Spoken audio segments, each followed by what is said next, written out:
Greetings and welcome to the Richard Dolan Show, where every week we fight the good fight. Glad to be here with you. I have a special edition here, interview edition, we could say. I used to do lots of interviews on the Richard Dolan Show. I'm looking into revisiting that. I have one here for you this evening. And this is with a friend and colleague, Darcy Weir. Darcy is a filmmaker. He's been engaged in the UFO subject for many years. I first encountered Darcy, oh golly, for a project years ago on the late UFO researcher Phil Schneider. That was well over a decade ago. Darcy has been active ever since.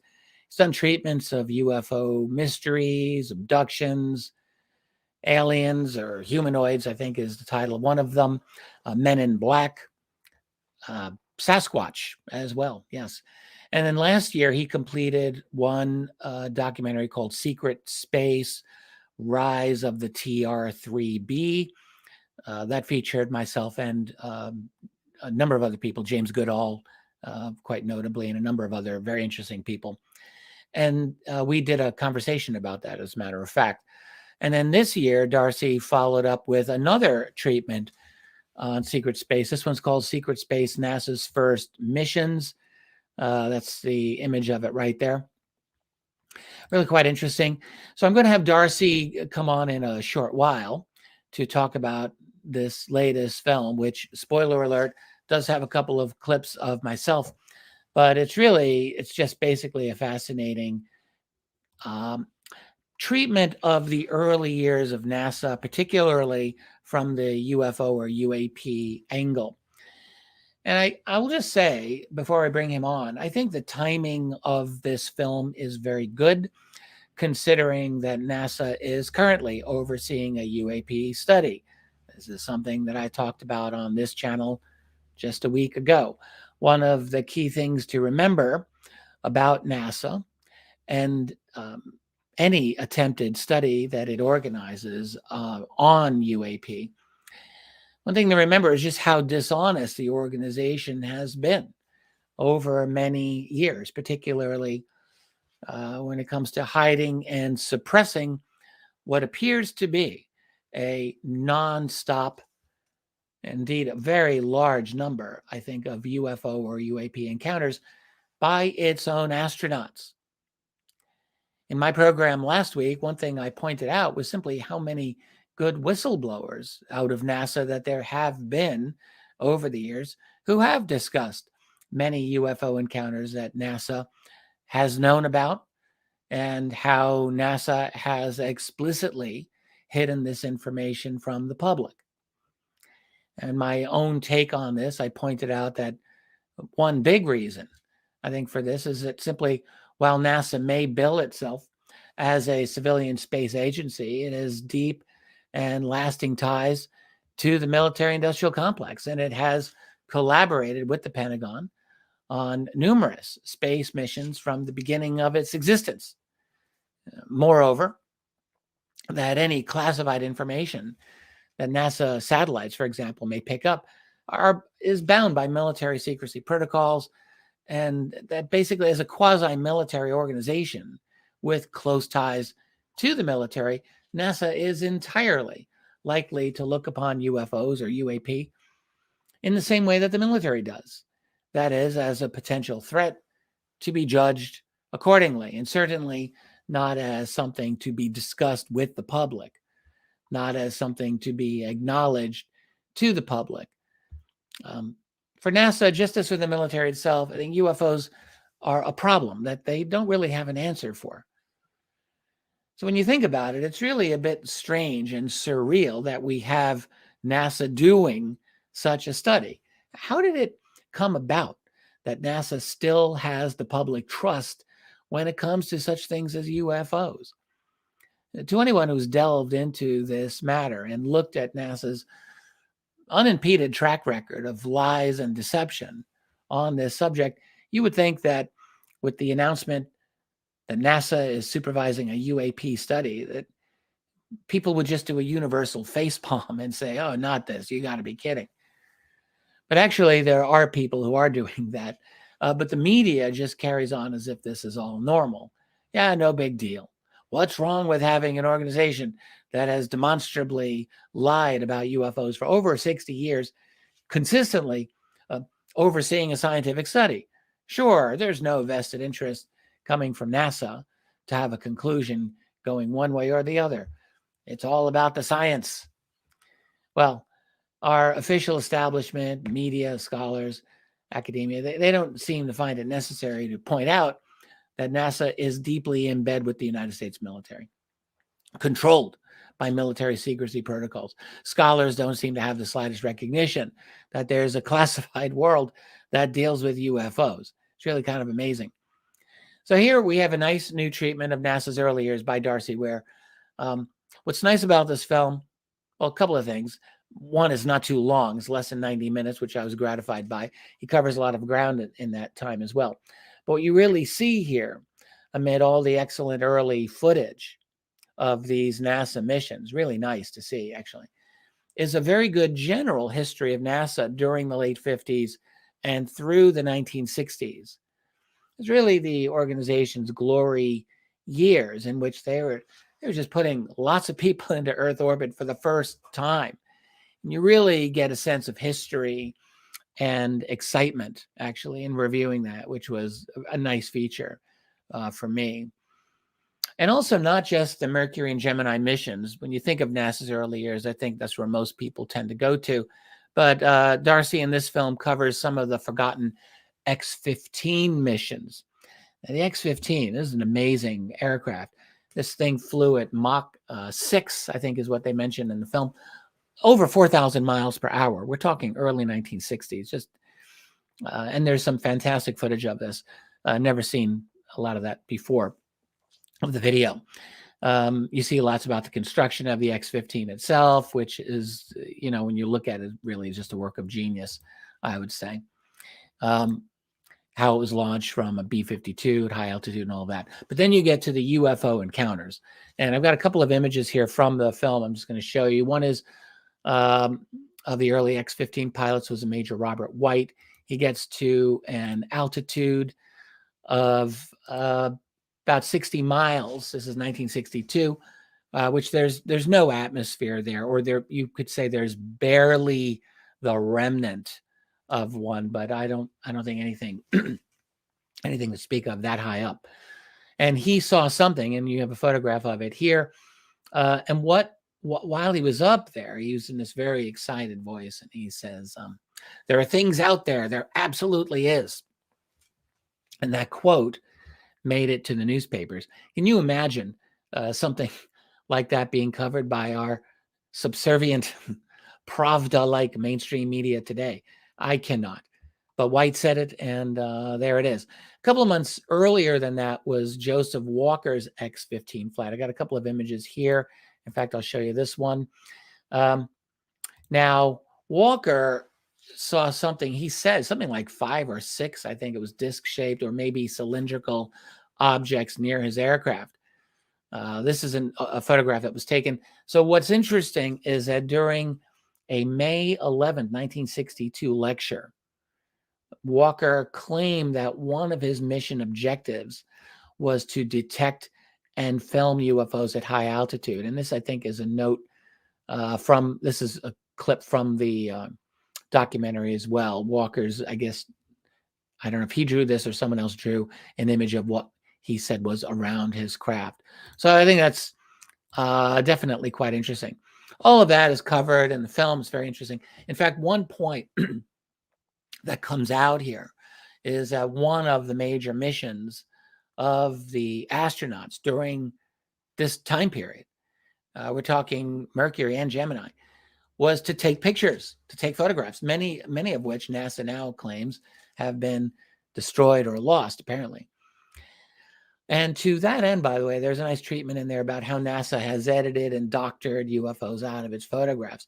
There's a nice clip of Donna Hare, who is in there, and she, of course, famously worked for a NASA subcontractor during the early 70s. Philco Ford was the name of that one. And you get Donna Hare speaking very persuasively and articulately, I would say, about how she learned directly that NASA always, and that was the word she used, always airbrushed UFOs out of their photos before releasing them to the public. And there were apparently many such photos they had to deal with because, again, the NASA astronauts were trained and charged with taking many photographs in space. They had the best camera in the world. That was the Hasselblad at the time. And in fact, NASA had their Hasselblad cameras custom designed. So it really was, they had the best Hasselblad that you could find anywhere. But unfortunately, again, NASA has declared that many of their photos and other records have been lost or destroyed. And by the way, one of the nice things that you get in this film is that a sense of the strong military element of NASA's mission. For instance, in the late 50s and early 60s, the U.S. was already hard at work on a space bombing system. And this is something that, I recall reading about this and studying it, but it's easy to forget. And Darcy in this film brings it out, that this was an explicit and important part of the early space program, to actually have the ability to bomb targets on the surface of the Earth from space. And the moon was definitely considered to be an important part of the U.S. Space Force deterrence or Space Force offense, depending on how you looked at it. So that controlling the moon militarily, this was a given for U.S. national security planners. So the entire NASA origins were enveloped in this Cold War, you could say, mania, all concerned with catching up with the Soviets in terms of missiles, in terms of rockets, space missions, and the like, and then to overtake the Russians, the Soviets, and to dominate the realm of space militarily. And it's just worth reminding ourselves that NASA has been very much part of that entire scenario. So one problem is that the U.S. military establishment already knew about UFOs, of course, and they knew they would be encountering them in space, or at least that they would be very likely to encounter these UFOs in space. And they sure did, not just the X-15 missions, but all through Mercury, all through Gemini. This film doesn't cover Apollo, so you're really getting all through most of the 1960s. And it appears that there were many encounters with UFOs in Earth orbit. I would almost say that they appeared to be kind of nonstop. I have a couple more images here I'm going to share with you. Some of the sightings, certainly of ice crystals and probably normal debris. Not everything is an alien craft, but some of these are really puzzling. This is one from Gemini 3. This is a mission, March 1965, photographed. I'm not sure which one took this, Gus Grissom or John Young. And this is a big zoom enhancement of an object that they took that's much more distant. The film includes the image archive number, so you can look this one up yourself. Really very interesting, from the Gemini 3 mission. And then you have the Gemini 4 mission, which is a very famous one. This involved James McDiarmid and Ed White. Ed White actually did the first EVA, that's an extravehicular activity, spacewalk. This was June 3rd, 1965. And McDiarmid saw a UFO, and there's transcripts in this film as well that cover a lot of this. So he sees a UFO, he's just getting close to take a picture, then he loses it. But he did get a picture. He said it had big arms sticking out. He didn't have time to get a great shot of that. But he talked about this in public. And there's question, is this the upper stage of another rocket? And on and on and on. But this object's never been identified. And in fact, according to the film, ground radar indicated that there should not have been anything there at all. McDiarmid said that this looked like quite a large object. They got to within 10 miles of it. I think there's one or more image of it here. This is more of a standard kind of faraway shot of something out there that's just, it's not supposed to be there, So that's the whole thing with that. You get bogeys reported on other missions. I think Gemini 7, Frank Borman. Lots of stuff they saw probably was space debris and ice, maybe their own equipment. You get a nice summary, though, of the entire NASA space mission. Apparently, there's a bogey on Gemini 10 with with the Apollo astronaut Michael Collins. He was on Gemini 10. He says, we got bright objects, looks like a bogey in orbit. And it's in a higher orbit and it's going the same way. Someone said, is that a booster? He says, nah, it's ahead of us. The booster's lower. This is something else. They couldn't figure out what this was. There were two bright objects near each other that were flashing. Maybe there was some belief that some of the objects they saw were definitely their own elements of their own equipment and their own craft. Then you have Gemini 11, Pete Conrad, who later was on the moon himself with Apollo 12. He said, we got something moving straight across. Something went by his window. And he took some very good video and photographic capture of an object. You have Buzz Aldrin and Jim Lovell. They're on a Gemini mission, saying they got something moving alongside them to the left, only 30 feet away. In the transcript, it said, are you taking pictures? He said, well, I thought I'd wait a little bit. So, there's a number of these images. Quite a few of them are in the film. I thought it was very nicely done. And I think it's, let me bring Darcy on here for the remainder of this conversation. All right, welcome, Darcy. Glad to have you on here to the Richard Dolan Show. I've just been chatting about your excellent film. And I was just saying, I watched this with Tracy the other night, actually. And it was a good history of NASA, as well as providing some really interesting UFO, UAP information in there too. I felt like I was reliving the whole NASA history of the late 50s and early 60s in there. So thank you for that as well. Yeah, thank you. I that was pretty much the goal that I had set out on accomplishing when presenting this material. I wanted to make it more than just about the UFOs, but about the technical achievements of each mission.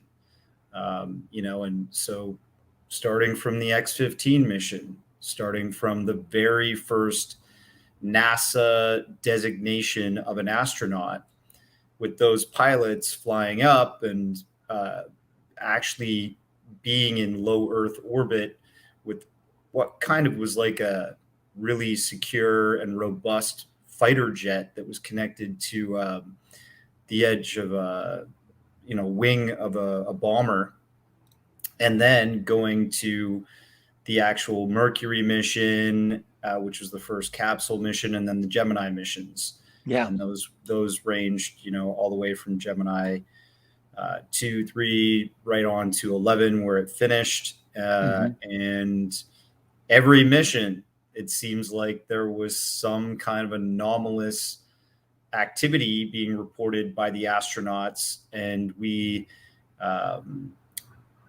delved into that information by looking at the record, both the written transcripts that were pulled from the VTR, which is like a black box recorder that's inside of each of those capsules when the astronauts were flying around Earth. So we pulled that from the declassified papers, and then we also pulled activity from the photos and whatever film footage we could get. I wanted to ask about those transcripts. When did they all become available for researchers? How long have they been available for people? Well, the interesting thing about that is that they really popped up in the early 90s. And the gentleman who helped me with this was Kerry Martinuk. He had a YouTube channel called Luna Cognita, and he wanted to reformat this material so that we could put it out into a more professional documentary format. And we partnered up. He downloaded all that stuff as soon as it was available. And he would go through all of these transcripts and isolate, okay, here they're talking about a bogey. Here they're talking about some unknown object. What is that? So obviously something that was spooking these NASA pilots. And the interesting thing is that NASA has made it hard for you to get those documents now. It's as if they realize that they might have opened up the floodgates by letting that stuff out early on in history. And, you know, you can go to the NASA archives in my documentary, Secret Space UFOs. In the beginning, we provide some of those NASA archive links and show screenshots and such. And the sites are super dated. NASA has not updated the graphical interface for these old web links. And you go to try and get some of the data, and it's like the site's pretty much broken. You can barely That get really shows some. you what their priorities are, doesn't it? Yeah. It's And, like, don't come here. We're not really interested in helping out an inquiring public. Exactly. And you know, that's what they're supposed to be there for. They're supposed to be a research agency that is for the public. And I'm communicating with them right now on this documentary series. I'm speaking with a NASA representative in terms of the recent UFO announcements that they're putting together this research group to look into UFOs officially, and they're just totally stonewalling me. They're not, you know, I've gone through all their hoops and provided them with what channels that the next documentary is going to be out on, and yada yada yada, and they don't want to budge and provide me an interview about this, because it's all about information control. It's all about what they control. And well, I wanted to ask you about the transcripts, because it did strike me that getting access to those transcripts that's not an easy thing, and they weren't available till the early 90s, and then your colleague really had to go through a lot of meticulous work in going through that information, and then to make it available to someone like yourself to show it to the public. None of that stuff, none of those stages were easy, it seemed to me. Absolutely not. And I mean, each mission, you know, we cover all the Gemini missions, and this guy is isolating, okay, who's speaking now? CDR, like Captain, you know, okay, now this is Capcom. And, you know, it's a back and forth. And there's obviously some interest in UFOs based on these transcripts, because, you know, Capcom doesn't know what's up there, and they're relying on the astronauts to be reporting what they're seeing. This is the early age of the space age. This is the very first manned missions. So everything is new. And even with the Mercury mission, you know, we kind of illustrated with that little segment the fact that the astronaut John Glenn was super excited when he apparently saw fireflies, right? That's how he described them. They didn't realize early on, because it was so new, that frozen molecules of water were emanating from the craft, and any craft that is of a certain size and mass will start to create its own gravity. And these molecules were coming off and then revolving around the craft. And when the light was passing through them from the sun, it looked like there were these glowing, you know, orbs, these intelligently controlled things. He said there were thousands of them, right?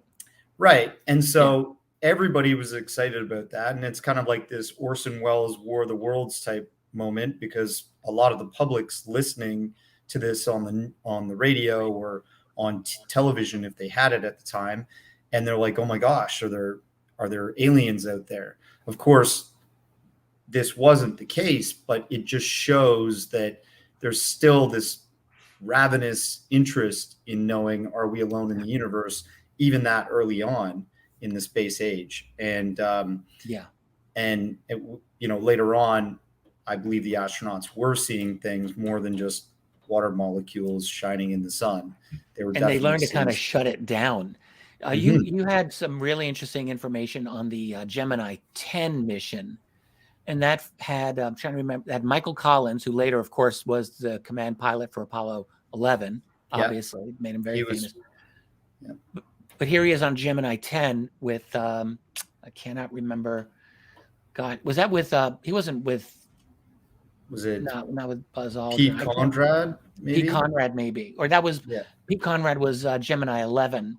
Yeah. But with the Gemini 10 with Michael Collins, he's talking about, he said, we've got a bright object, looks like a bogey in orbit with us, like it's in a higher orbit going the same way. And then someone said, is that a booster? But the booster was below them. So this was something different. And I don't know if they were able to figure that one out. And then there were two bright objects near each other that he said were flashing. But the main thing was in the transcript that you found, he says at the end, don't forget to censor these conversations before they are released.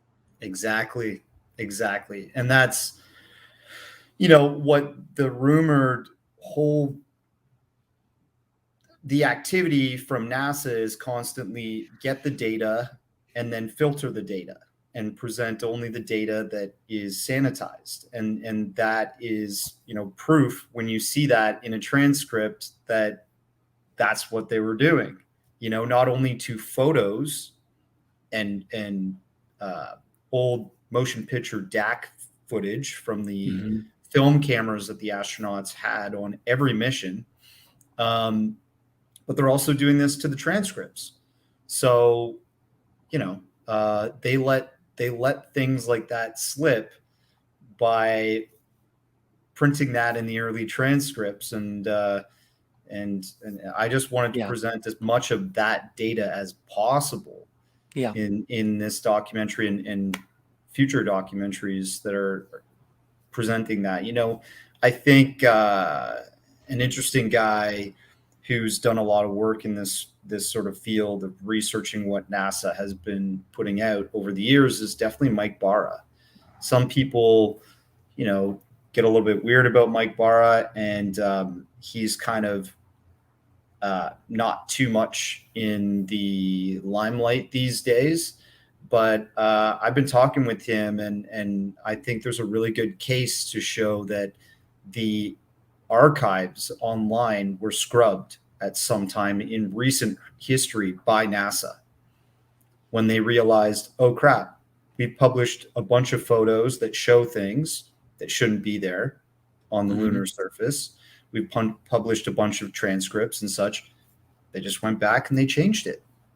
Well, first of all, relating to Mike Barra, I think anything Mike has to say on NASA is worth listening to. He's very knowledgeable. He wrote a very excellent book many years ago called Dark Mission that dealt with a lot of interesting elements about NASA, of course. And he hasn't stopped from there. He's continued researching. He's always worthwhile when it comes to those matters. So, the fact that NASA scrubbed, this is something you point out pretty consistently at different points in your film as well, that NASA, despite equipping all of their astronauts with cameras, Hasselblad cameras, no less, the best in the world, training them, nonetheless, NASA seemed to have lost a lot of their images and data from these historic missions. In all of human history, the first time we're sending human beings into space, whoops, we don't seem to have all of our pictures. How interesting is that? And it's like those pictures are worth millions of dollars. If you think about how much those space programs cost at the time, they were billion-dollar missions. And that's the excuse for why we haven't gone back to the moon and so on, is that it's just so dang expensive. Oh, we got to fix things here on Earth before we think about doing nerdy stuff in space. But I think, it's so obvious that they just censored the data from being released to the public. And the most blatantly obvious versions of that is saying, oh, we lost a whole roll of film. Okay. How do you lose a whole roll of film? Or it was destroyed. And no one questions NASA. I mean, the academic institutions, especially the universities and such, don't question NASA. But we look at some Gemini images, Gemini 10 and 11, Tracy Starnes from Nocturnal News. He has his own YouTube channel. People should check that out. He found some photos that were published by a university that showed signs of some kind of UFO type structure or object in space during those later Gemini missions. Mm-hmm. And that photo came from NASA, but was given to the university, and then the university published it, but NASA never published it to their archives. So, sometimes these two different research bodies don't know, that they don't communicate well enough on what they're going to put out there. But I think that's just interesting that some photos are out there that may be sitting in a repository at a university, even that the public has really not even seen the light of day. It's incredible. And then some of this stuff has, I think, just been permanently lost. Am I right in hearing, I don't think you discussed this, but a lot of the critical data that got NASA to the moon, like a lot of the telemetry data, I believe, supposedly is gone. Have you heard this? Is this? Yeah. So this is true. Supposedly, a lot of the major telemetry data that provided astronauts the ability to travel to the moon during the Apollo moon missions was actually all put together by Belcom. Belcom is this third-party research organization. And if you look them up now, you're probably going to get some kind of modern company also called Belcom. It's not the original. That corporation is just not around anymore. But Kerry Martinuk, my friend who worked with me on these docs, he spoke to a retired Belcom representative, a research scientist that was responsible for some of the telemetry data. He retired and moved to Quebec in Canada. And Kerry got some of those Belcom papers, but you can't find them anywhere. There's just like no published data on the telemetry of how we got to the moon. And this guy, when Kerry went and interviewed him in person at a diner in Quebec, he basically was piecing together things and saying, well, did we go to the moon? Is this, some of this stuff fake and some of this stuff is real? Is the stuff that we do see heavily sanitized? And the guy just said to him, you're on the right track. I can't say exactly what is right and what is wrong, but you're on the right track. And, that there definitely is some sound-staged lunar surface film. There's some in other words, that's not the moon, it's a production. For sure. And I'm going to publish some of that film and show that in some later documentaries that show the difference between the lunar surface that looks real in the foreground and then the lunar surface that looks like it's a projection screen in the background. Oh, man. So I wasn't expecting to step into this whole thing with you here because your film didn't cover Apollo. You were covering just the early missions. Yeah, yes, that's fascinating. But I'm just going to ask you, was this man implying that the astronauts actually did not land on the moon, or was he implying that in addition to going to the moon, they may have had studio filming of a moon landing in addition to that? Do you know what I mean? Yeah, I think there definitely is footage out there that's real moon mission footage. They definitely did land on the moon, but some of the stuff that we see is definitely some kind of altered footage. Either they recut the negatives so that the background is replaced, or it was a actual staged filming. So maybe they were And hedging their bets, as it were. pretty much, Is that you what know, it sounds like to you? I think, you know, people look into Mount Hadley. This is one of the major monuments, one of the major land formations that they landed near in Apollo 17. And there's some footage out there that shows that, and there's pictures that are on the actual NASA archives that show that are from Apollo 17. And the thing about Apollo 17 is that much of the photography and all of the film has not been published. They said that it was lost or destroyed. That's the last mission to the moon. Yeah. And from some of the Mount Hadley pictures, it looks exactly, because what you have to realize is that NASA actually had replicas on Earth of all the land formations around where they were going to target their landing and where they were going to explore. The reason being is because that's how you're going to train the astronaut. You want to make sure that they're very aware of what they should be looking for when they're on the lunar landscape.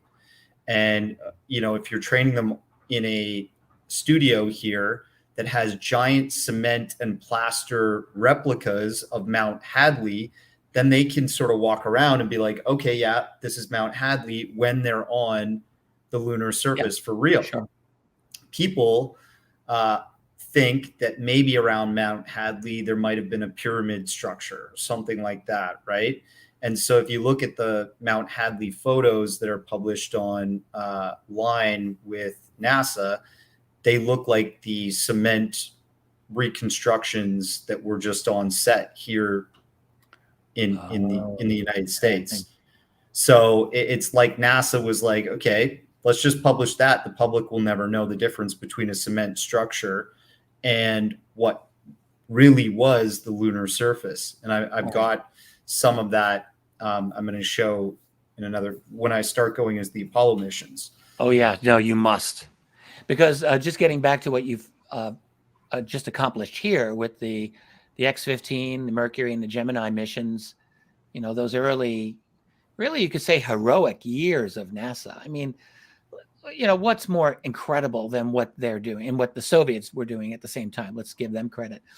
You've got these two efforts simultaneously of trying to put someone on the moon and meanwhile getting them out into Earth orbit. That never happened before. So it's really, it is a heroic period for NASA, not taking anything away from what they have accomplished. But what you're pointing out is this all took place at the same time that they were really squashing down on anything having to do with UFO encounters that their astronauts were clearly having. Yeah. So I think that's really quite valuable. And the other thing that you point out, we all have heard of statements about, you know, the pre-Apollo missions having UFO encounters. But I think you did a real service here by just pointing out how many there were. And the images that appeared, I showed a few of them before you came on, but we could just show a few again here. This is your film cover, Secret Space UFOs. And you point out this is, of course, one of the X-15s. This is Bob White's appendage wing camera. Yeah. Right. So even back then in 1961, 1962, when they're flying these very first manned missions to be in low Earth orbit, you know, outside of the atmosphere pretty much. Mm-hmm. In the X-15, which is like this modified jet craft, first of its kind to withstand the heats of re-entering the atmosphere. This thing even had not a gun cam, but it had a appendage camera, like a wing camera fixed to it, because this is how we observe the world. We have eyes. Everybody knows that we in science, we make observations. And NASA, you know, one of the major things that they're tasking these fighter pilots or these test pilots with doing is taking copious amounts of pictures and film footage Yeah. because they want to know what's up there. And every time, from the X-15 missions, the Mercury missions, the Gemini missions, the astronauts are reporting something anomalous. And this was when I think White was excitedly saying, there absolutely are things out there, or there are things out there. There absolutely is. Yep. And this is what he was seeing, apparently. So Mhm. that's obviously not ice crystals or anything of that sort. I wouldn't think. I mean, he seemed quite adamant about it. Yeah, I mean, he's traveling at 60,000 miles per hour at this point, and there's objects pacing the craft. 4,000. No, Mach 6, was it? I thought. I'm pretty sure. I'll have to look. Mach 6 is, I think, Maybe it was 4,000. Yeah, yeah, yeah. 4,000 miles per hour. Yeah. Sorry. Yeah. So he's going really fast, and he's where no man has gone before, and there's these things that are flying alongside of his craft. You just have to think about that. That's It's incredible. not normal. And then, Walker later on. That's yes, this one here. Yeah. This is one photo that he got, out of that mission. And it shows clearly what looks like a disc-shaped craft giving off this sort of aura, flying way above him. And that's the Earth's atmosphere down the horizon there of the Earth, down at the bottom left. The right side is just a blown up version of that object that's above it's him. Quite distinct. And what I loved is you provided this in the film as well. So this was someone's representation of what Walker was experiencing, because he did say he saw something like 5 or 6 of these objects around him, right? Yes. Yeah. Yeah. And at one point, and this is something he was kind of testifying to when he was speaking at a conference later on in his life and showing these photos that he had taken out of that. And I think that there's no one has those photos except for NASA. And after this, we go into, we talk about at the starting of the documentary, okay, President Eisenhower created an environment for classifying information from the public, safeguarding information, right, with the Executive Order 10501. I took a note of that, and I'm just going to say I didn't know that explicit executive order. Yeah, it's 10501 or 10501 from 1953. Yeah, it was drafted in the end of 1952 and went into full effect in 1953. And this is a framework, a law in which scientific and intelligence and defense agencies can follow to classify information. So it's like, hey guys, we got to start protecting the public from themselves, make sure that they're not panicking and the economy's falling apart because people give up, when they maybe find out about something that's life-changing. Yeah, wording, you quoted this. I think it was official information that could, disturb public life or anything along those lines would require the classification of that information. Right, and it's all kinds of things. It's not just UFOs, right? It's just a framework that is started. It's a law. It's something that they can use, and then you could see it in the actual NASA security plan book, which says that they were adopting the 10501 Safeguarding Act in order to classify information, right? Whether that's them flying into space and seeing something they don't understand, or they see an enemy satellite, that type of thing, right? Like it can be used for a whole bunch of things. But the point is that law is there. So we start off by saying they have the ability to do this. Fast forward to 2020. Donald Trump signs his executive order, and it's saying, okay, guys, let's open up the party. Let's, all of you 3-letter agencies, give me your documents about UFOs because the public has had enough. We're all interested in this. We all have the right to know. Yeah. About, a few weeks later, beginning of 2021, the major release is done by the CIA. Many of the other agencies still to this day have not done this, but the CIA did.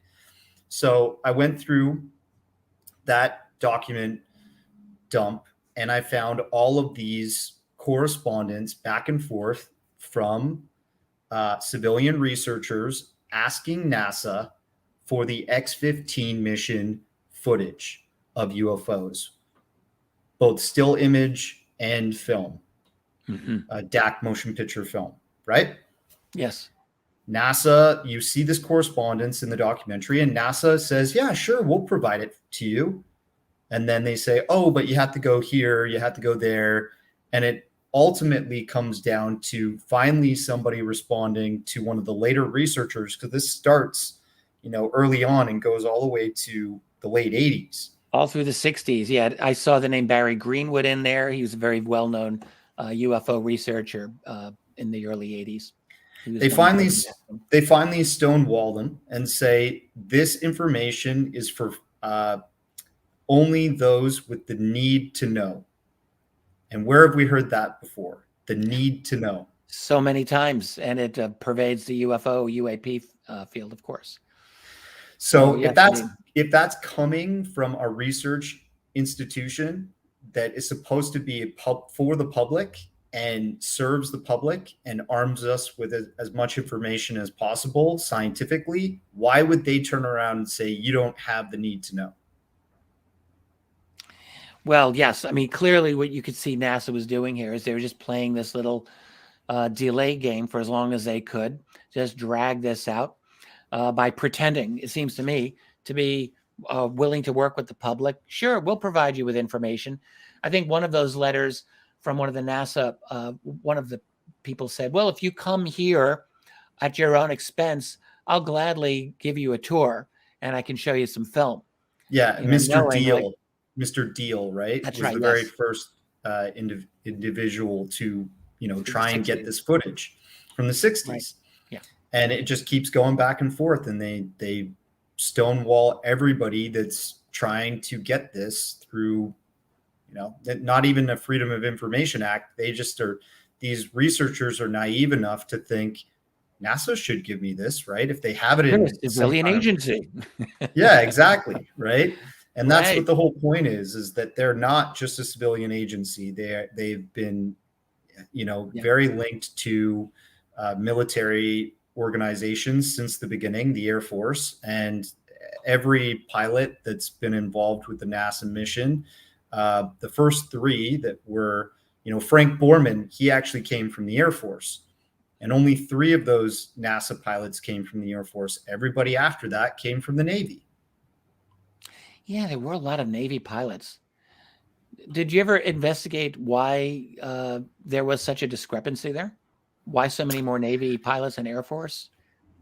I honestly couldn't tell you. I mean, all I can think is maybe Navy pilots are trained in a certain way. I know that Frank Borman did speak. We show Frank Borman's press tour in the documentary that he did in the late 90s with C-SPAN.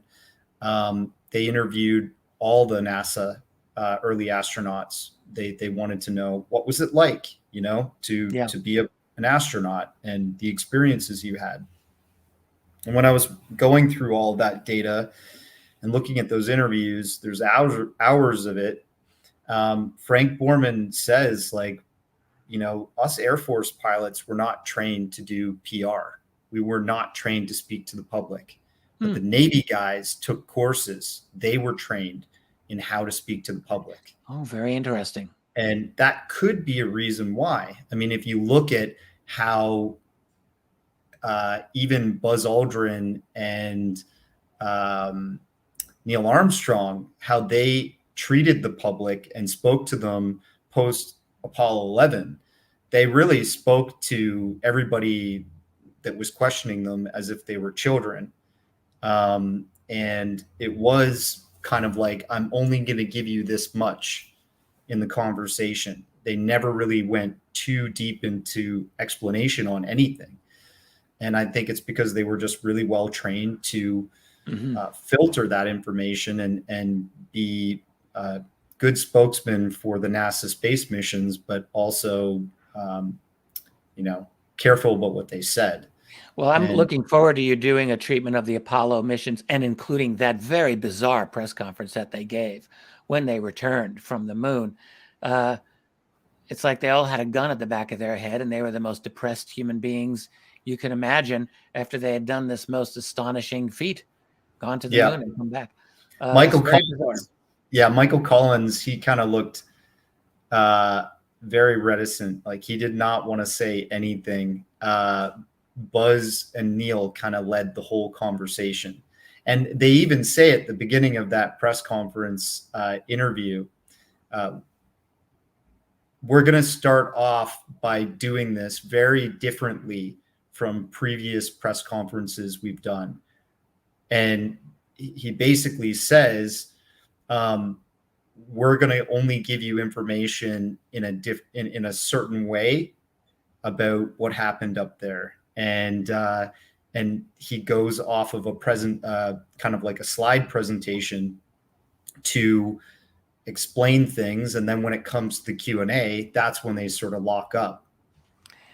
Well, I don't want to get ahead of ourselves because I really believe what you did here with this film is really quite remarkable. And this is it right here again, Secret Space UFOs.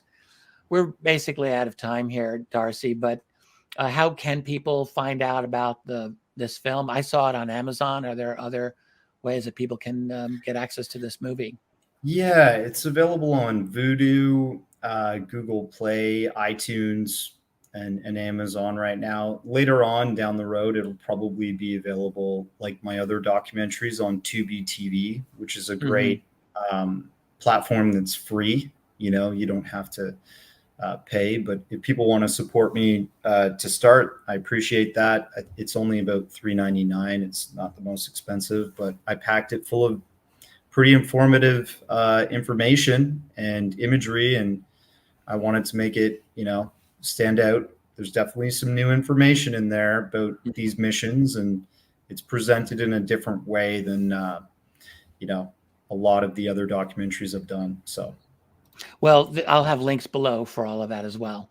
But I think this was actually quite nice. And it gave not just a good history of UFOs, UAP with NASA, as I mentioned before you got here, but gave a good overview, just a really nice overview of the whole of that exciting time. And I think a lot of people, we're so far removed from that now at this point in history. It's been 60 years basically since these events happened, and I think not everyone was alive at that time, and even for those who were, they may have forgotten a few things. So I think it's great on that basis, but then how your treatment of it really does bring up so many of these fascinating UFO encounters that were then subject to silence by NASA. Last question I'd like to ask you. Sure. Do you have any thoughts about the current NASA project to do their study of UAP? They've hired, I think, 16 outside scientists. They're mostly all astrophysicists. Yeah, one of which is the Skinwalker Ranch guy, right? Travis. Was it? I forgot. Well, Mike Gold, I think, and I had forgotten when I did a treatment of this a week ago, and I actually didn't know. But yeah, then everyone said, "Oh yes, he's one of the Skinwalker scientists." Yeah, I honestly, just based on my communication with NASA recently, I don't have much faith in this project. I honestly think that it's either going to go by the way of Project Blue Book, or it's going to be some very self-serving mission for them to present some kind of data that goes by the way of, hey, it's enemy craft, or it's some foreign nation might have gotten ahead of us in terms of some technology, and that's going to maybe spur on we've got to catch up with them. So, this is our project to build our own sort of UFOs or something. And it'll explain away all of I think if NASA was very serious about UFOs, the first thing they would do is they'd go back and they'd look at all these major events that have happened in history, and they would bring those to the front and say, look, we're going to address some of these earlier ones that were overlooked previously, and we're going to validate some stuff about them because there's just too many eyewitnesses. There's too many whistleblowers, the whole everything to do with the previous stuff, not just like these new gimbal and go fast, or Tic Tac UFO films. Harry Reid said that those are just the tip of the iceberg, and all the classified stuff is what we need to be unveiling here. And will NASA have access to all that classified stuff, or how? I've got all these questions I want to ask them about how they're going to carry out their investigations, but I can't get this NASA PR person to agree to an on-camera interview. All you can look at is their own public relations statement on their website, which is kind of a joke. And I have your exact opinion on this. I just don't think that NASA is in any way capable of dealing with this subject, honestly, because if they were, they would be implicating their own long history of lies and deception about this, which you so well point out in this film. Yeah, I would just say, where's the X-15 footage? Can we see that? Can you go back to the very inception of the NASA Space Agency and your first missions and talk about that? You would think they would have more access to genuine UAP information than almost any other agency one could think of. But I think we can safely say they're not going to be pulling any of that out for analysis. No, I would imagine. I don't think so. Well, Darcy, thank you really so much for coming on. I've always enjoyed the times that we get together. You did the TR3B film about a year ago. I had you and James Goodall for that one, and that was just a lot of fun and very interesting as well. And the film as well, I think, is just another worthy addition to your growing body of work. I think you're definitely becoming one of the leading UFO documentary filmmakers that we have, and we're lucky to have you. I appreciate that. I'm trying to be better. I think it's better than the TR3B doc, to be honest, but I'm trying to do things differently, and I really appreciate you having me on, and I appreciate anybody's feedback that does see the doc. They want to write me a note. They can definitely go to my website, occultjourneys.com, or just add me to social media, message me on Facebook or Instagram. Happy to chat about my findings. Beautiful. I'm going to have all the links below. So Thanks, Darcy Weir, thank you so very much for being here on the Richard Dolan Show. And with that, I'm going to say good night to everyone. Thank you for all of your support every week. And let us remember, let us keep fighting the good fight. Later.